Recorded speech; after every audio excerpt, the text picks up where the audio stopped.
What's up, everybody? It's Jordan, and welcome to the Sports Behind Show. Today is April 28th, 2021. Tomorrow is the NFL Draft. It's absolutely crazy that we are this close away from draft time. And I'm continuing my series. I'm live on YouTube, continuing my series of doing a post-free agency mock draft for each NFL team. I just finished doing some videos of the Green Bay Packers, the Buffalo Bills, and the Kansas City Chiefs, so make sure to go check that out. Finally, I'm on the last video of doing my last of my series of a post-free agency mock draft for each NFL team. This belongs to the defending champs, the Tampa Bay Buccaneers. It's going to be really interesting to see what the Tampa Bay Buccaneers do with not just the first round pick, but within the entire draft in general. Let's go ahead and get started with this Tampa Bay 7-round mock draft. Round one, I had Tampa Bay selecting Miami, Florida edge rusher Gregory Rousseau. I like this pick a lot. They don't have any really team needs per se. They did re-sign wide receiver Antonio Brown today on a 1-year contract. I think they could use edge and defensive tackle because their defensive line are kind of up there in age aside from Vita Vea. And Gregory Rousseau would be a great pick here. I think it'll be really smart. Jalen Phillips as well, the other edge rusher from Miami, Florida, would be both very, very nice picks. I think Rousseau has a better chance of going here because I think Jalen Phillips may be drafted before pick 32. But either one to me is a very, very nice pick here by Tampa Bay. Like I said, I think they could use some help on the defensive line. With their second round pick, I had them selecting USC defensive tackle Jay Tufele. Pair him with Vita Vea, you have a very nice young defensive tackle duo, especially if you get Rousseau on the edge as well. That's a young, great defensive line. Also, Devion Nixon from Iowa, he's here with the 64th pick. That's also somebody else to consider as well.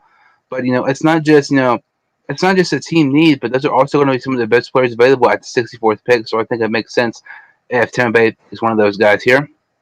As we continue on here in the third round, I had the Tampa Bay Buccaneers taking a corner, Central Arkansas corner, Robert Rochelle.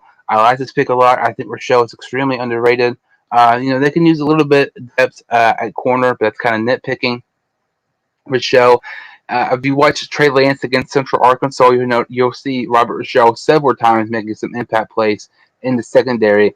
He was very underrated. He's not talked about as much because of his level of competition, but I think it'd be a great piece to Tampa Bay secondary in round three.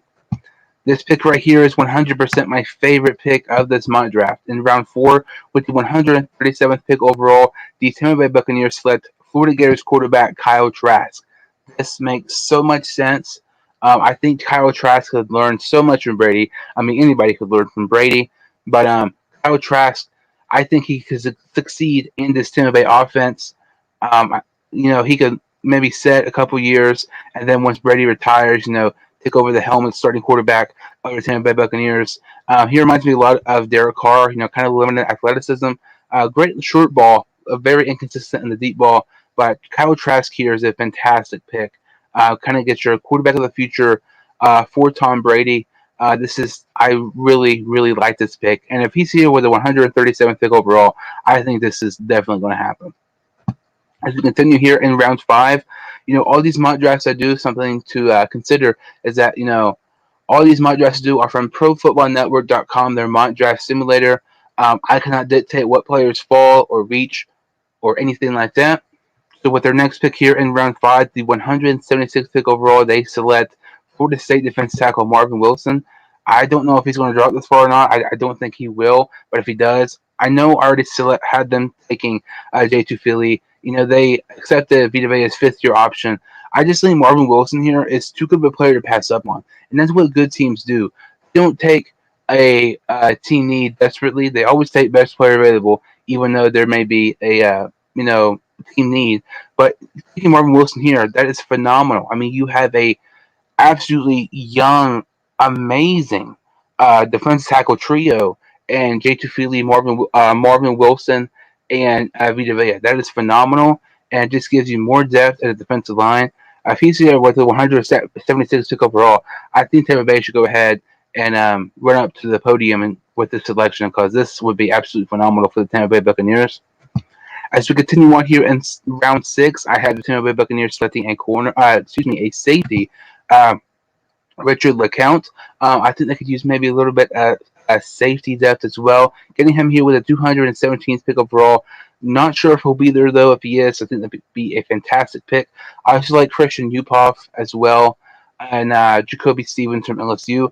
I think those three safeties would be really nice picks as we go on to these later rounds because some of those guys are best players available, and they're also very underrated. I think Jacoby Stevens here is a phenomenal pick. He was not available. Richard Count's a fantastic pick. Like I said, Christian Uphoff's a pretty good player as well.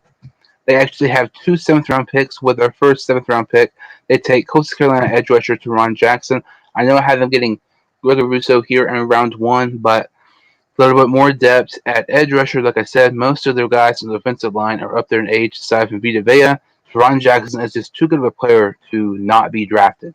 And I think it kind of goes back to the part with Marvin Wilson. You already drafted one player to the position, but you take best player available in the later rounds instead of team needs because best player available in the later rounds are much more likely to make the team rather than a team need pick. I love this pick here with Teron Jackson with the 251st pick overall.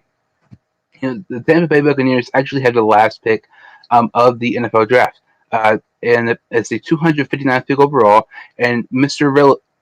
Irrelevant, and that is Charleston wide receiver Mike Strachan.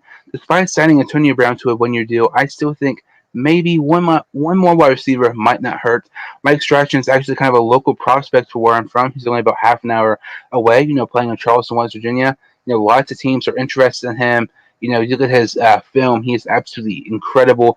And the fact, he's getting draft recognition from teams despite playing at such a low level of competition really shows how good and how highly teams think of Mike Strachan. I think it's a really nice pickup. And like I said, that's kind of a best player available pick. I think so. It's not a team need, but it's best player available. I really like that pick there. Overall, I feel like Tampa Bay kind of took best player available instead of team needs because they really don't have many team needs. You look at their roster; they pretty much re-signed everybody. But overall, I thought this was really good by Tampa Bay. I will go over these picks here one more time. In round one, they take Miami for the edge rusher Gregory Rousseau. In round two, USC defense tackle J. Tufili.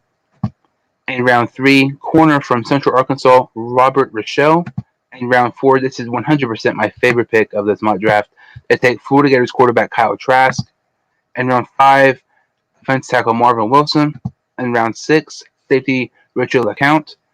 And with their two seventh-round picks, they select edge rusher from Coastal Carolina University, Teron Jackson.